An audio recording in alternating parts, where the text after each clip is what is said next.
I thought the happiest day of my life was supposed to be the day my wife told me we were finally going to be parents, but instead, it was the day I realized I was living with a stranger.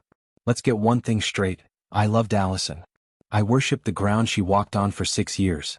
She was the cool wife, successful as a lead designer at a top-tier studio, beautiful and sharp-witted. When she held up that positive pregnancy test 2 months ago, I actually cried. I thought, this is it. We made it. But lately the air in our house has felt heavy. Cold. It started with the pregnancy glow that everyone talks about. Except, Allison's glow didn't happen when she was with me. When I tried to rub her belly or ask how she was feeling, her smile wouldn't even reach her eyes. She'd give me this tight, polite little grin, the kind you give a waiter who got your order wrong, and then she'd immediately bury her face back in her phone. She became obsessed with that phone. She's a designer, sure, so she's always on call, but this was different. She started taking it into the bathroom for 40-minute showers. She'd set it face down on the nightstand like it was a live grenade. And the silence? The silence was deafening. We used to talk about everything, but now, every time I asked her a question, I felt like I was an investigator interrogating a suspect. Just tired, Mike. The hormones are kicking my butt, she'd snap, her voice dripping with a fake exhaustion that set off every alarm bell in my head. I tried to be the supportive husband. I did the chores, I bought the organic crackers she liked, and I encouraged her to keep up with her fitness if it made her feel better. She'd been spending a lot of time at the local gym lately, the one where my younger brother Aaron works as a personal trainer. Aaron has always been the golden child of our family. Charismatic, athletic, and, frankly, a bit of a spoiled brat who our parents always bailed out of trouble. I figured it was great that they were bonding. I thought he was helping her stay healthy during the first trimester. I was such a fool. The first real crack in my world happened last Tuesday. Allison was exhausted and fell asleep on the couch, a rare slip-up where she forgot to hide her phone. It was buzzing incessantly on the coffee table. I picked it up, intending to just silence it so she could rest. The notification on the screen wasn't from a client. It was a message from Aaron. See you tomorrow. Same time. I can't stop thinking about the way you look today. My heart didn't just sink. It felt like it dropped through the floor and into the basement. I stood there, shaking, staring at my wife's peaceful, sleeping face, wondering if the woman I loved was actually my worst nightmare. I didn't wake her up. I didn't scream. I just stood there in the dim light of the living room, staring at that notification until the screen timed out and went black. My thumb hovered over the glass, itching to unlock it, but the bile rising in my throat told me I wasn't ready to see the rest. Not yet. The next morning, Allison was back to her bitchy self. That's the only word for it. She was stomping around the kitchen, huffing because I hadn't made the specific organic pour-over coffee she liked. Michael, seriously? I'm eating for 2 and I can't even get a decent cup of coffee in my own house? She snapped, not even looking at me. She was busy typing away on her phone, her thumb moving a mile a minute. Sorry, Al, I said, my voice sounding hollow to my own ears. I didn't sleep well. Had a weird dream about Aaron. She froze. It was subtle, just a half-second hitch in her breathing, but I saw it. She didn't turn around. What about him? Just that he was helping you out a lot. At the gym. She finally turned, her face a mask of annoyance. He's my trainer, Michael. And he's your brother. He's family. Why are you being so weirdly possessive lately? It's suffocating. I'm carrying a human being inside me. I don't need your insecurities on top of it. She walked out of the room before I could respond, leaving me standing there with a cold carafe of coffee and a heart that felt like it was being squeezed by a vice. The red flags weren't just waving anymore, they were screaming. I started paying closer attention to her routine. She was going to the gym 4, sometimes 5 times a week. Every time she came home she was different. She wasn't exhausted. She was energized. She'd hum to herself while she showered, a complete 180 from the cold, dismissive woman who had left the house 2 hours earlier. I tried to tell myself I was being paranoid. This is Aaron we're talking about. My kid brother. The guy I taught to ride a bike. The guy our parents constantly told me to look out for because he was sensitive. But the more I watched her, the more I realized she wasn't just training. She started wearing new leggings, expensive, cheeky ones she'd never worn for me. She started wearing perfume to the gym. Who wears Dior to sweat? I decided I couldn't live in the dark anymore. I needed to know if I was losing my mind or if my life was a lie. On Thursday, I told my boss I was taking a long lunch. I stopped by Allison's favorite cafe and bought 2 iced lattes, the fancy ones with the oat milk and the extra shot. I told myself I was being a sweet husband, making a surprise visit. But as I pulled into the parking lot of the gym where Erin worked, my hands were shaking so hard I almost dropped the drinks. I walked toward the building, my stomach doing somersaults. The gym has these massive floor-to-ceiling glass walls that look into the private training area. It's supposed to look modern and open, but to me it looked like an aquarium. And as I rounded the corner, I saw them. They weren't near the weights. They weren't near the treadmills. They were in the corner, tucked behind a pillar, but the angle from the street gave me a clear shot. Allison was sitting on a weight bench and Erin was standing between her knees. He wasn't checking her form. He was reaching out, his hand lingering on her neck, slowly tucking a loose strand of hair behind her ear. And then the world stopped. Allison didn't pull away. She leaned into his touch. She looked up at him with a look of pure, unadulterated adoration, a look she hadn't given me in over a year. And then my brother leaned down and kissed my pregnant wife. It wasn't a mistake kiss. It wasn't a family kiss. It was slow. It was intentional. It was real. I dropped the coffees. The plastic cups hit the pavement with a dull thud, brown liquid splashing all over my shoes, but I didn't feel a thing. I was numb.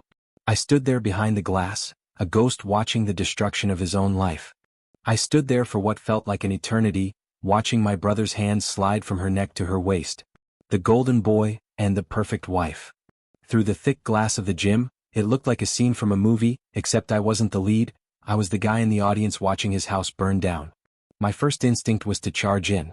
I wanted to put my fist through that glass, grab Erin by his gym shirt, and demand to know how he could do this to his own blood. I wanted to scream at Allison until my lungs gave out. But then something shifted inside me. It was like a switch flipped. The heat in my chest didn't vanish. It just turned into ice. If I went in there now, they'd lie. Erin would give me some pathetic excuse about comforting her because she's emotional and pregnant. Allison would call me crazy, gaslight me, and tell me I was seeing things. She'd play the victim card, and with the baby on the way, she'd have the ultimate shield. I didn't give them the satisfaction. I turned around, walked back to my car, and sat in the driver's seat. My hands weren't shaking anymore. They were perfectly still. I looked at the splash of latte on my shoes. Oat milk with an extra shot. I started laughing. A low, dry chuckle that turned into a jagged cough. I had been worried about her caffeine intake while she was busy taking in my brother. I drove home in total silence. No radio, no podcasts. Just the sound of the tires on the pavement. I needed a plan. If they were going to play this game, I wasn't going to be the angry husband who loses his house, his kids, and his mind in a messy divorce. I was going to be the man who systematically dismantled their lives while they were too busy training to notice. When I got back to our house, no, her house, I realized, because I didn't feel like I belonged there anymore, I went straight to our shared office. We had a communal backup drive for our digital files. Allison was always careless with her tech. She thought she was the smartest person in the room, which was her biggest flaw. I opened the personal folder.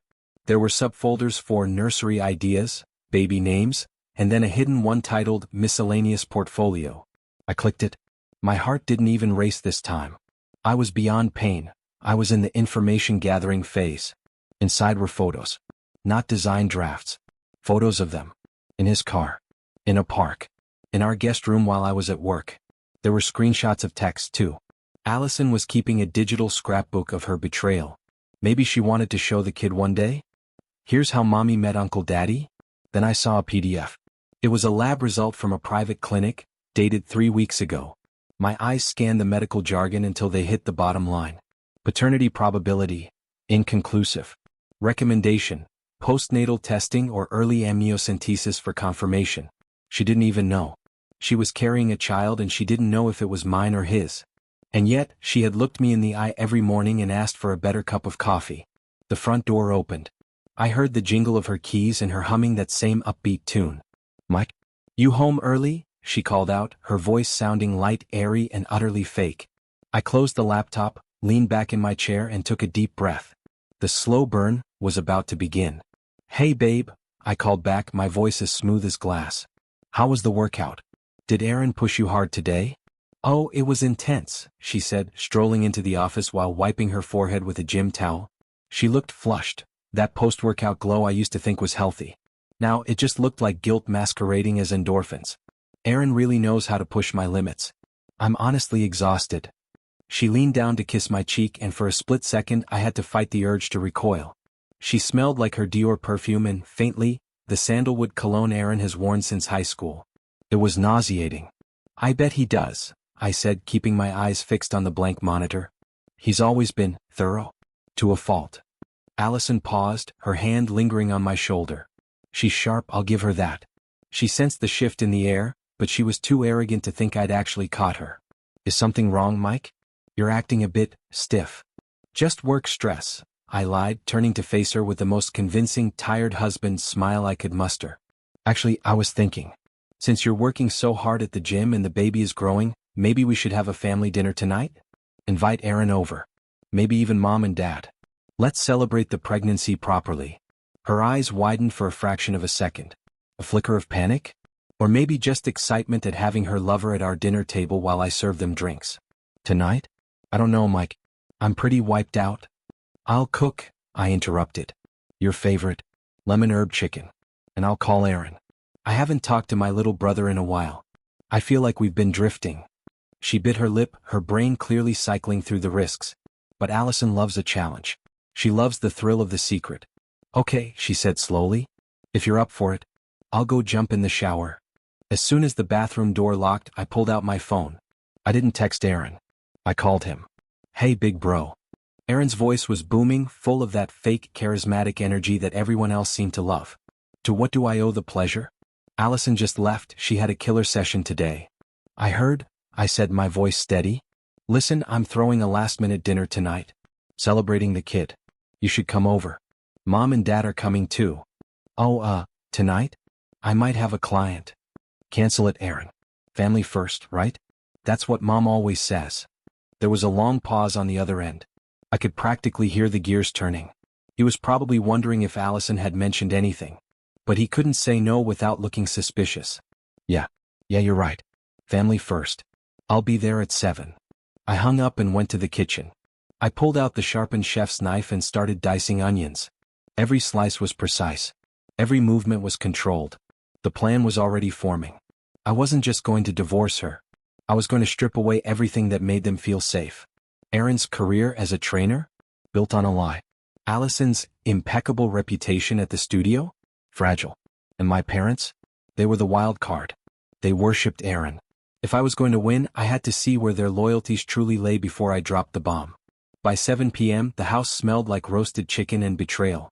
My parents arrived first, my mother immediately fluttering over Allison's stomach like it was a sacred relic. Our first grandchild, my mom cooed, her eyes misty. A new beginning for the family. Then the doorbell rang. It was Aaron. He walked in wearing a tight polo shirt, looking every bit the golden boy. He walked straight to Allison, giving her a friendly hug that lasted 2 seconds too long. Hey sis, he whispered. I stood in the kitchen doorway, clutching a bottle of expensive red wine. Glad you could make it, Aaron. Sit down. We have a lot to talk about. The dinner table felt like a stage and everyone was playing their part perfectly, except for me.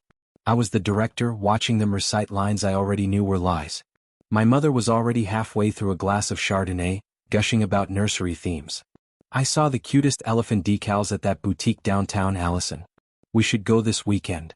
Allison gave a tight, practiced smile. Actually, Mom, Aaron and I were talking about a more minimalist, nature, aesthetic during our cool down today. Weren't we, Aaron? Aaron didn't even flinch. He just nodded, stabbing a piece of chicken. Yeah, Ma. Bright colors can be overstimulating for newborns. We want the kid to be zen. We. Not Michael and Allison. Not the parents. We. I sat at the head of the table, cutting my meat into perfectly symmetrical cubes. The air was thick with the scent of lemon herb and the metallic tang of my own suppressed rage. Every time their eyes met, even for a split second, I felt a jolt of electricity. It wasn't sparks, it was a warning. So Aaron, I said, my voice cutting through my mother's chatter like a cold blade. How's the gym? You still doing those private sessions after hours? Seems like you're working harder than ever. Aaron paused, his fork halfway to his mouth. Business is booming, Mike. People want results. You know how it is. You have to be hands-on. I bet, I replied. And Allison says you're the best. She's been seeing you so often, I'm starting to think she spends more time at your gym than she does in our living room. The table went silent. My father, who usually stays out of the family drama, cleared his throat. Well, it's good they're close, Michael. Families should support each other. You should be glad she's in safe hands. Oh, I am, Dad. I'm incredibly glad she's in family hands. I stood up, grabbing the wine bottle. Actually, I'd like to make a toast. Allison's eyes darted to Aaron. She looked like she wanted to bolt. Her hand went instinctively to her stomach, the shield she thought would protect her from the truth. To the golden boy, I began, raising my glass toward Aaron. For always being there when I'm too busy working to provide for this family. For supporting my wife in ways I clearly haven't been. I turned my gaze to Allison. She was pale, her grip tightening on her water glass. And to Allison. For the baby. For the secrets. And for the glow that only seems to happen after 5 p.m. at the gym. I took a long, slow sip of the wine. It tasted like ash. Michael, what is wrong with you? My mother hissed, her face reddening. You're being incredibly rude. Allison is pregnant. She doesn't need this stress. You're right, Mom, I said, leaning over the table until I was inches from Aaron's face. I could smell his cologne again. She doesn't need stress. She needs honesty. Don't you think so, Aaron?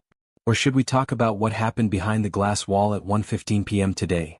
The color drained from Aaron's face so fast I thought he might faint. Allison let out a small, sharp gasp. I don't know what you're talking about, Mike, Aaron stammered, his golden boy charisma evaporating into thin air. You're working too hard. You're seeing things. Am I? I pulled my phone from my pocket and set it face up on the table. I didn't show the photos yet. I just let it sit there, a black mirror reflecting their guilt. Because I have a folder on our shared drive that says otherwise.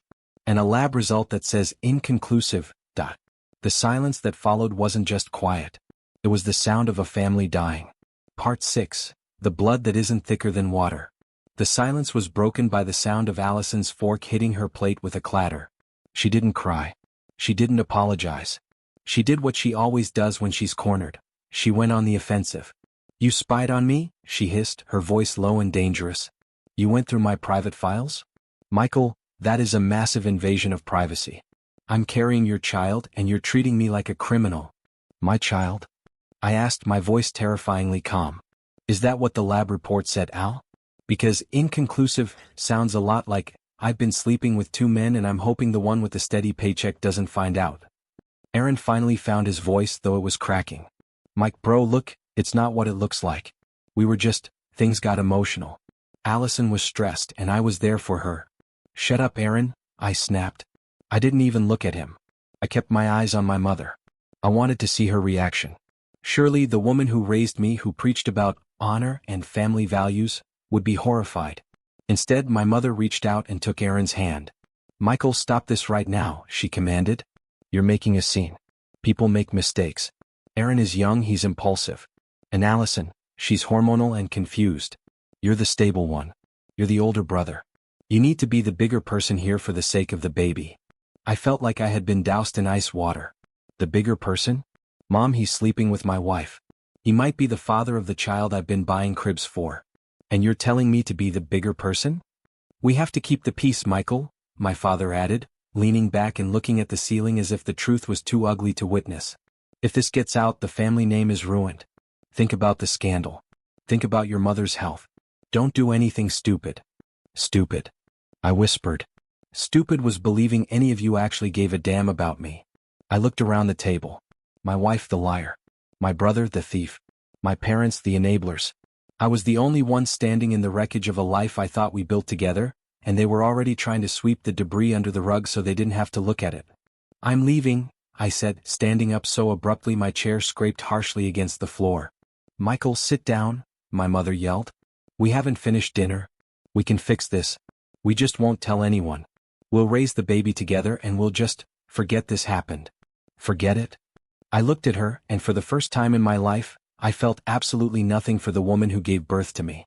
You want me to live a lie so you can keep your perfect family image on Facebook? No. I'm done. I walked toward the door. Allison jumped up, following me into the hallway. Where are you going? She demanded, her face twisted in that bitchy sneer she usually reserved for subordinates at work. You can't just walk out. This is my house too. You're going to leave a pregnant woman alone? I stopped at the front door and turned to look at her. It's not your house, Allison.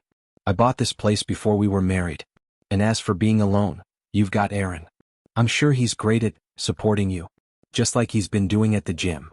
I walked out into the cool night air, the sound of my mother's sobbing and Allison's screeching fading behind me. My heart was a stone. The emotional Michael was dead. The calculated Michael was just getting started. I had a hotel room booked across town, and I had a laptop full of passwords. I didn't go to the hotel to sleep. I went there to work.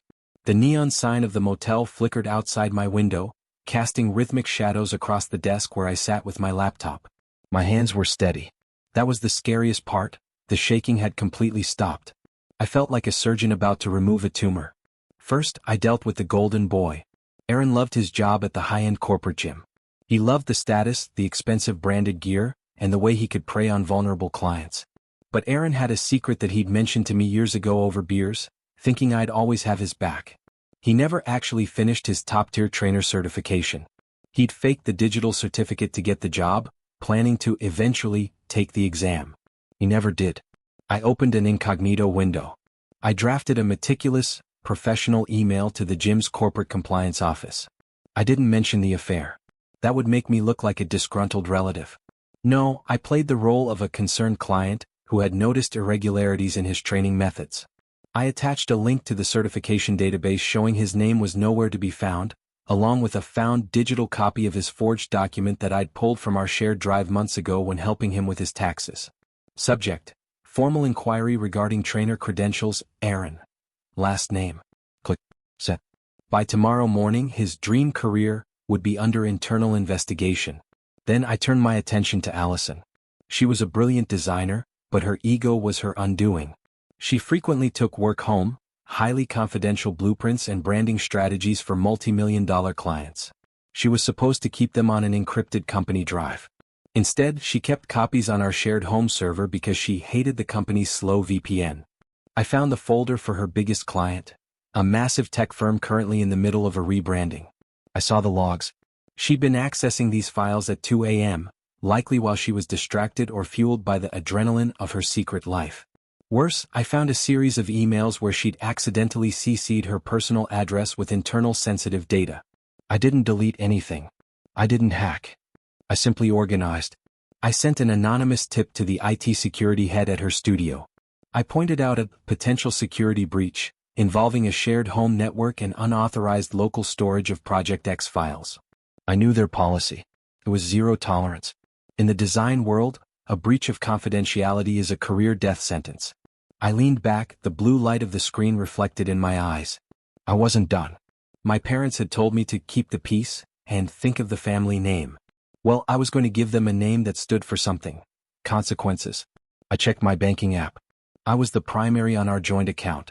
Allison had been spending thousands on maternity clothes and wellness retreats that I now realized were weekend getaways with my brother. I moved every cent that wasn't legally hers into a separate, private account. I canceled her secondary credit cards.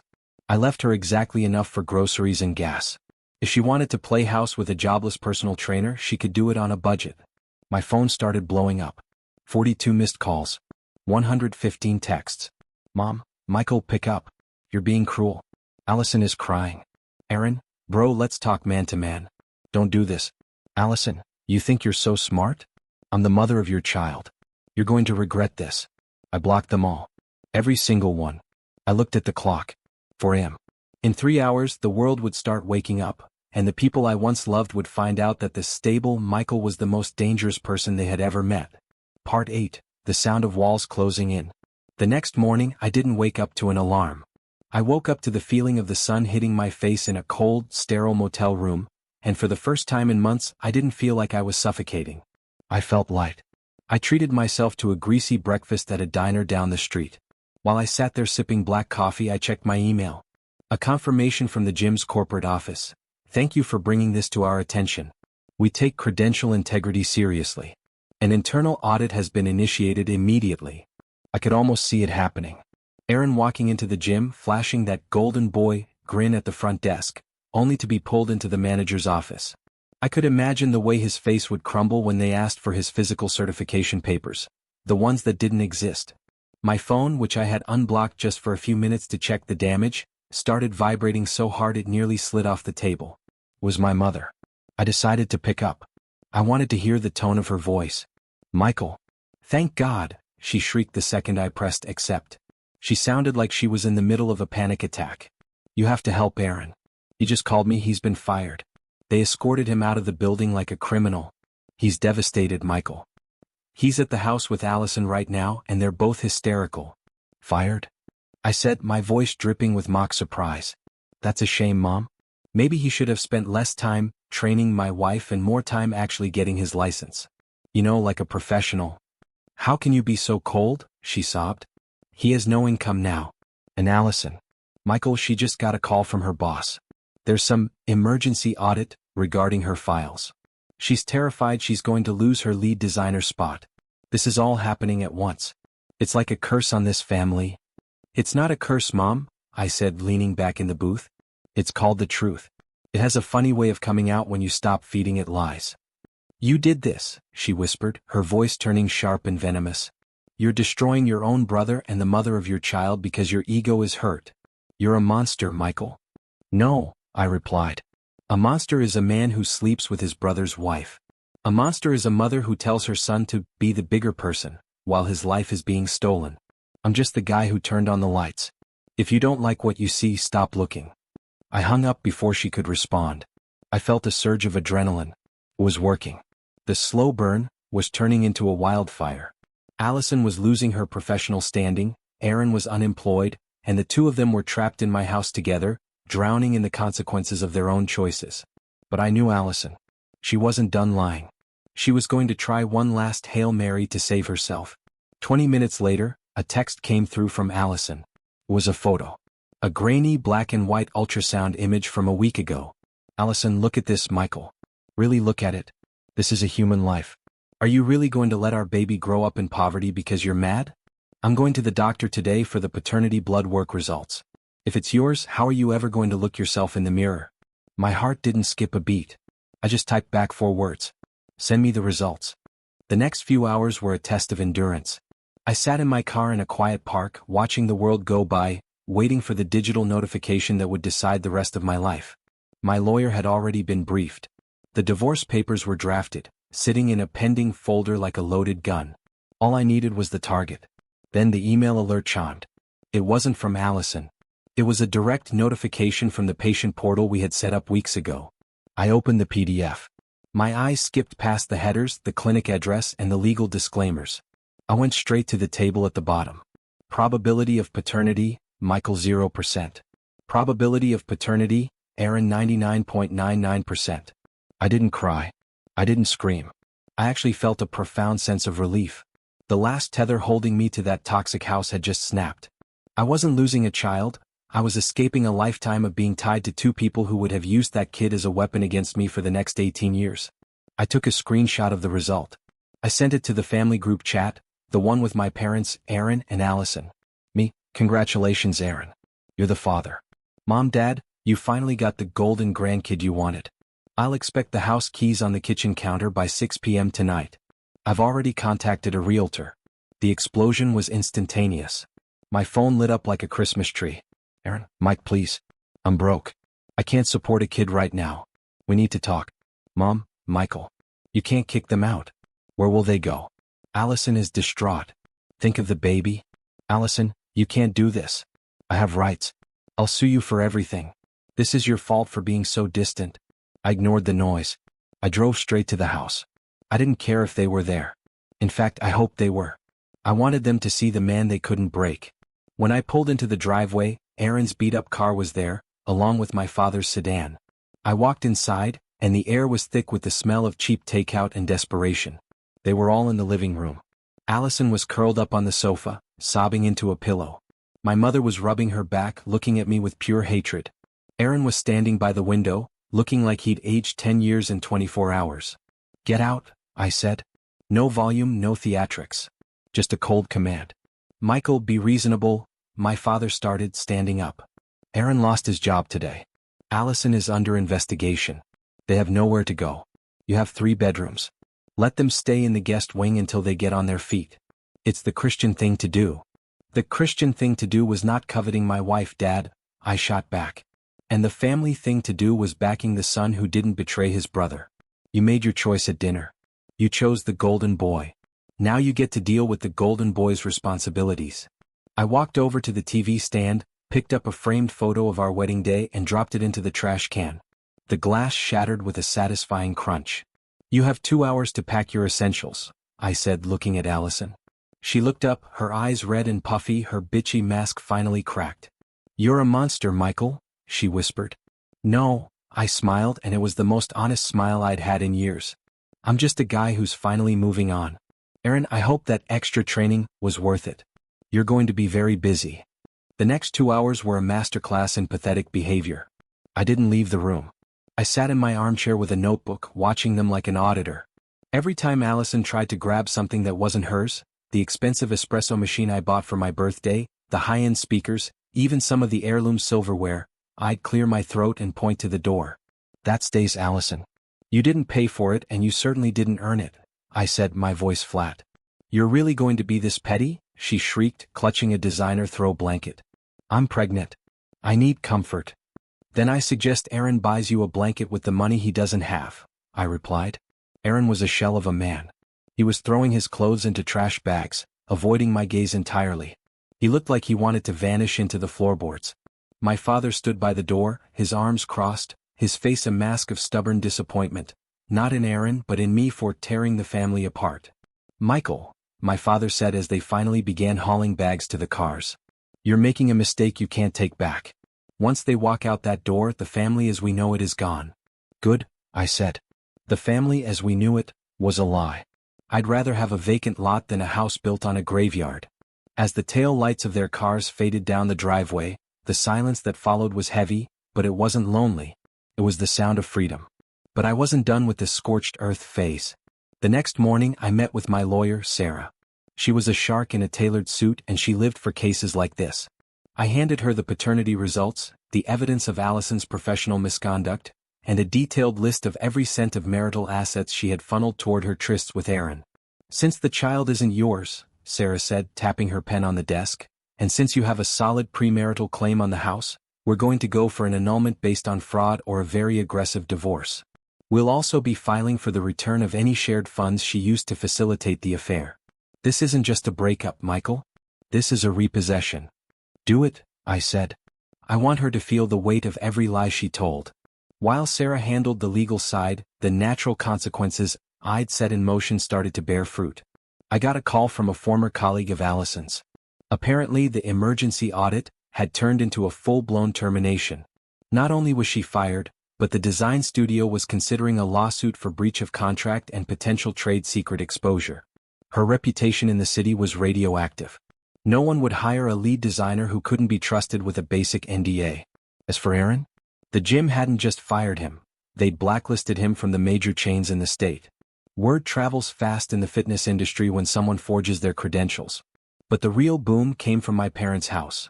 Because they had insisted on keeping the peace and supporting the young couple, Aaron and a now unemployed, very pregnant and very angry Allison had moved into my parents' spare bedrooms.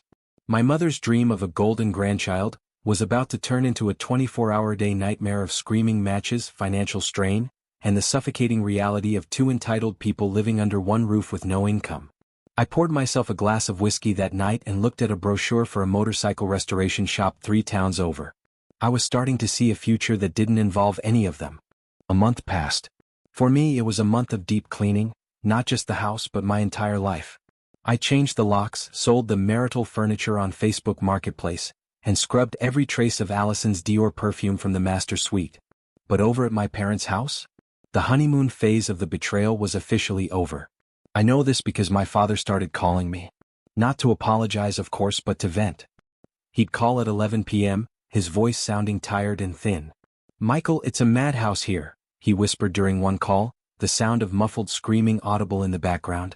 "Allison and Aaron are fighting constantly. She's mad he can't find a job and he's mad she's nagging him. Your mother is exhausted. She's been doing all the cooking and cleaning for them because Allison says her back hurts too much to move." "Sounds like a full house, Dad," I said, leaning back in my new leather recliner, the one Allison would have called tacky. "I thought you wanted to keep the peace? Isn't this the family unity you preached about?" "Don't be like that," he groaned. "We're retired, Michael. We weren't prepared to support 3 extra adults, well, 2.5. The grocery bill alone has tripled. And Aaron, He just sits in the basement playing video games. He says he's depressed because of the blacklist. He's not depressed, Dad. He's lazy.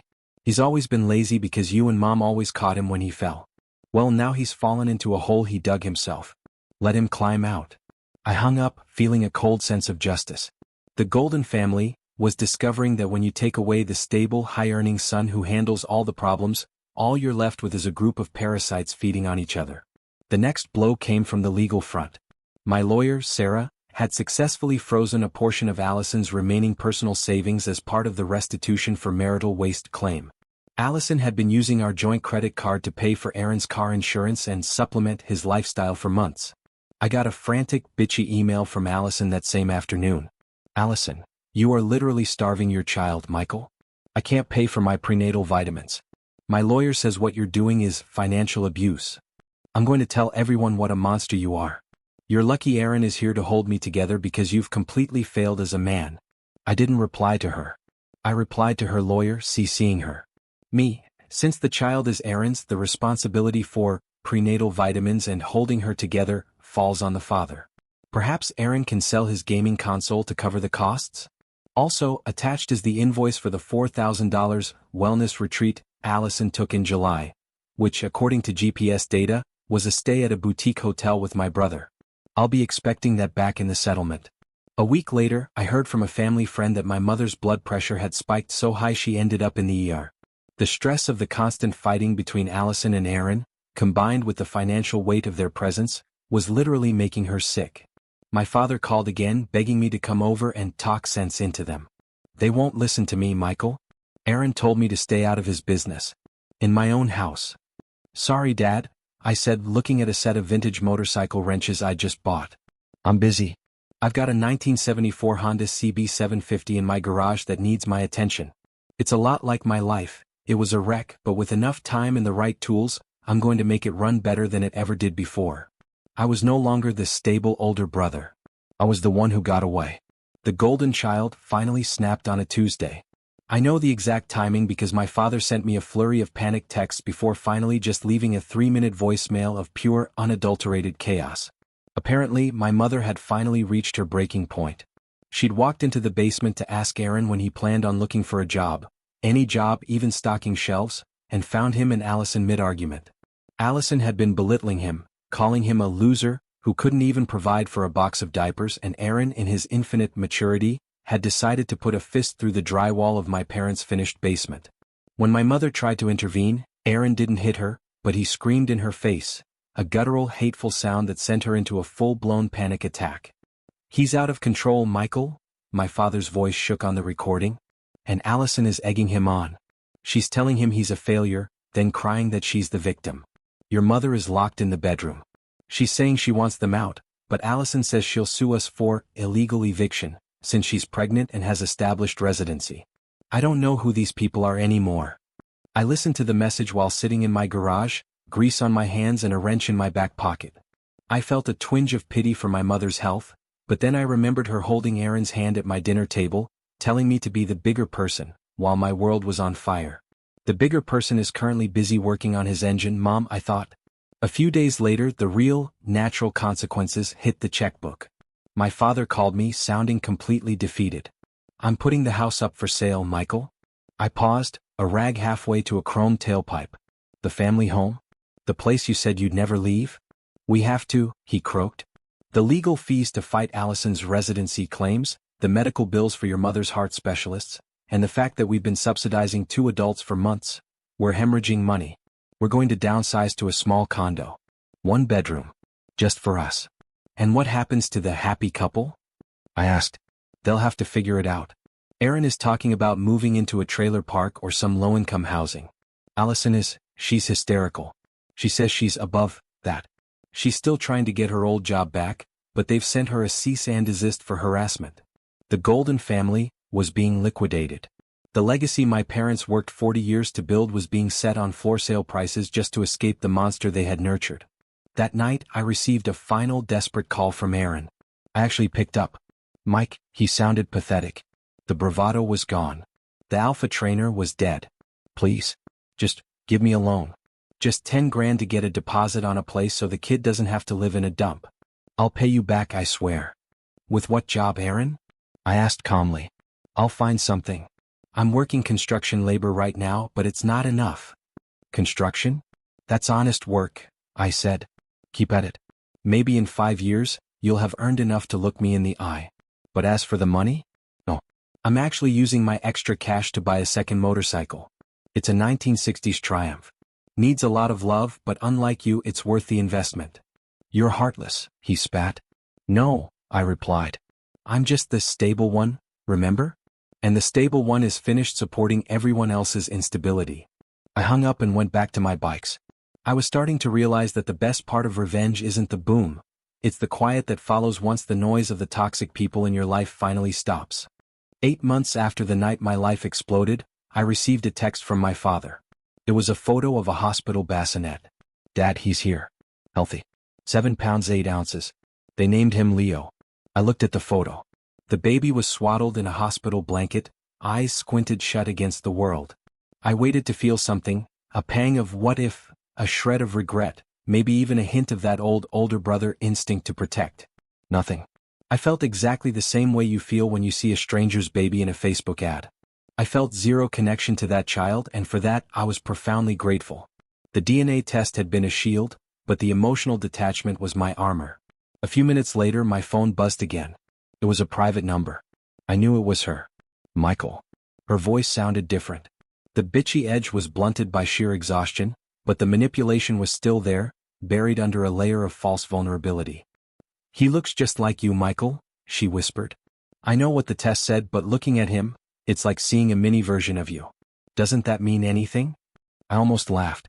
The sheer audacity of this woman was a marvel. She was in a hospital bed, having just given birth to my brother's son, and she was still trying to gaslight me into believing my own eyes were lying. Allison, I said, my voice as cold as a winter morning. He looks like a baby. And according to the science, he looks like a baby who is going to grow up with a father who forges certificates and a mother who handles confidential files like their grocery lists. Don't call this number again. Wait, she scrambled. Aaron isn't here, Michael. He's out, celebrating with some friends he met at the construction site. He didn't even stay for the first feeding. I'm alone in this room. My parents won't talk to me, and your parents are already complaining about the cost of the pediatricians. Please. I just need to know there's someone I can count on. You had someone you could count on, I reminded her. You traded him for a trainer who didn't have a license. Enjoy the trade-in value, Allison. I blocked the private number. I called my lawyer 10 minutes later. Sarah, is the final decree ready? Signed, sealed, and just waiting for the judge's final stamp, she said. Since you didn't contest the paternity and she's now officially unemployed with zero claim to your premarital assets, you're in the clear. You're officially a single man. Perfect. Send the paperwork to her hospital room. I want her to have some reading material while she waits for Aaron to come back from celebrating. I spent that evening in my driveway, the sun setting behind the trees, polishing the chrome on my restored Honda. The neighborhood was quiet. No screaming, no slamming doors, no heavy silences filled with unasked questions. I had survived. I had lost a wife, a brother, and a set of parents, but I had found a version of myself that didn't need to be the bigger person for people who only wanted to see me small. But there was one final piece of the slow burn I hadn't expected. A letter arrived in my mailbox the next day, not from Allison and not from Aaron. It was from the corporate legal team of the gym Aaron used to work for. They weren't just firing him. They were suing him for the return of 3 years' worth of wages paid under false pretenses. The golden boy was about to be a very, very broke father. I drove past my childhood home one last time. There was a sold sign hammered into the front lawn, the bright red letters looking like a gash against the overgrown grass. My parents had spent 20 years manicuring that lawn. Now, it was just another piece of real estate being liquidated to cover the costs of a golden child's mistakes. I pulled into the driveway. My father was loading the last of the boxes into a small U-Haul. He looked smaller, hunched over, his skin sallow and hanging loose on his frame. My mother was sitting on a folding chair in the garage, staring at a stack of old photo albums with glazed eyes. "Hey, Dad," I said, stepping out of the car. He looked up, and for a second I saw a flash of the old man I used to look up to. Then the weight of the last year settled back onto his shoulders. "Michael, I didn't think you'd come. I just came to return the spare key," I said, handing it to him, "and to see if you needed help with the heavy stuff." Aaron was supposed to be here, my father muttered, wiping sweat from his brow. But he said the car broke down. Again. Probably at a bar. He and Allison moved into that two-bedroom apartment near the interstate yesterday. It's a rough area, Michael. Loud. Smells like exhaust. He's got a family now, Dad. He'll figure it out, I said, though we both knew he wouldn't. My mother finally looked up. You could have stopped this, you know, she said, her voice trembling. If you hadn't been so aggressive with the lawyers. If you hadn't pushed Aaron's gym to fire him. We'd still be in this house. We'd be a family. I looked at her, really looked at her. She wasn't a victim of circumstance. She was the architect of her own misery. She had prioritized the image of a happy family over the reality of a betrayed son. No, Mom, I said gently. If Aaron hadn't slept with my wife, we'd still be a family. If you had stood by the son who actually worked for his life instead of the one who stole from it, you'd still be in this house. You didn't lose your home because of my lawyers. You lost it because you gambled on the wrong son. The silence that followed was absolute. My father didn't argue. He just took the key and looked at his shoes. I'm moving, I told them. I took a job offer in another state. Restoring vintage bikes and doing some consulting work for a tech firm. I've already sold my house. Another state? My mother gasped. But, what about little Leo? He's your nephew. Don't you want to see him grow up? I wish him the best, Mom. Truly. But I'm not his uncle. I'm just a guy who used to know his parents. And frankly, the less I know about them, the better I sleep at night. I turned to my father. Take care of yourself, Dad. Don't let them bleed you dry in that condo. I'll try, Mike, he whispered. As I drove away, I looked in the rearview mirror. I saw my mother crying in the garage and my father standing alone by the truck. It was a portrait of a family that had cannibalized itself for the sake of a lie. I didn't feel sad. I felt clean. Like a fever had finally broken. I had one more stop to make before I hit the highway. A small, dingy apartment complex by the interstate. I didn't go inside. I just parked across the street for a moment. I saw Aaron's beat-up car in the lot. I saw a woman I barely recognized, a tired, disheveled Allison, walking to the dumpster with a bag of trash, a screaming baby balanced on her hip. She looked miserable. She looked exactly like the life she had chosen. I put the car in gear, turned up the music, and headed toward the state line. 2 years. It's amazing how much life you can live when you aren't spending every waking second managing someone else's lies. I'm sitting on the porch of my new place, a small, sturdy farmhouse with a massive workshop in the back. The air here doesn't smell like Dior or sandalwood. It smells like pine trees, motor oil, and freedom. I moved 3 states away to a town where nobody knows the name Michael, as the guy whose brother stole his wife. Here I'm just the bike guy. My shop is thriving. It turns out that when you apply the same calculated, meticulous energy to mechanical engineering that you use to dismantle a toxic family, you get pretty incredible results. I spend my days bringing dead machines back to life. There's something poetic about it, taking something broken, cleaning out the grit, and making it roar again. I still get the occasional update from back home, though I've narrowed the channel to a single monthly email from my father. The Golden family didn't just collapse, it evaporated. Aaron and Allison lasted exactly 14 months after Leo was born. Turns out, true love is hard to maintain when you're living in a cramped apartment, drowning in legal debt, and sharing a single car that breaks down every other week. Allison eventually left him for a guy she met at a dive bar. Someone she probably thinks is her soulmate, until the next bill comes due. She's currently working a low-level admin job at a medical supply company. No more lead designer titles. No more nature aesthetic. Just a cubicle and a mounting pile of child support paperwork. Aaron is back living in my parents' one-bedroom condo, sleeping on a pull-out sofa. My father says he's between jobs, which is code for unemployable and bitter. He doesn't see Leo much. He says the kid reminds him of everything he lost. My mother? Well, she still tries to send me birthday cards. I don't open them. I don't hold a grudge anymore, that's too much work, but I don't invite the poison back in. I've realized that family isn't a blood bond that gives people a license to ruin you. Family is a choice. I made a choice. I chose myself. Last weekend, I took the 1974 Honda out for a long ride through the mountains. As the wind whipped past me and the engine hummed a perfect, steady rhythm beneath me, I realized I hadn't thought about Allison's glow or Aaron's private sessions in months. I didn't lose my family. I survived them. I pulled over at a scenic overlook, the valley stretching out below me like a map of a world I was finally allowed to explore. My phone buzzed in my pocket. A text from a woman I've been seeing lately. She's a local librarian, straightforward, kind, and she thinks my obsession with vintage bolts is charming. Sarah, coming home soon? I picked up those steaks you like. And I didn't forget the organic coffee. I smiled. A real one. The kind that reaches your eyes and stays there. Yeah, I typed back. I'm on my way home. I kicked the bike into gear, the exhaust echoing off the canyon walls. I wasn't looking in the rearview mirror anymore. There was nothing left to see.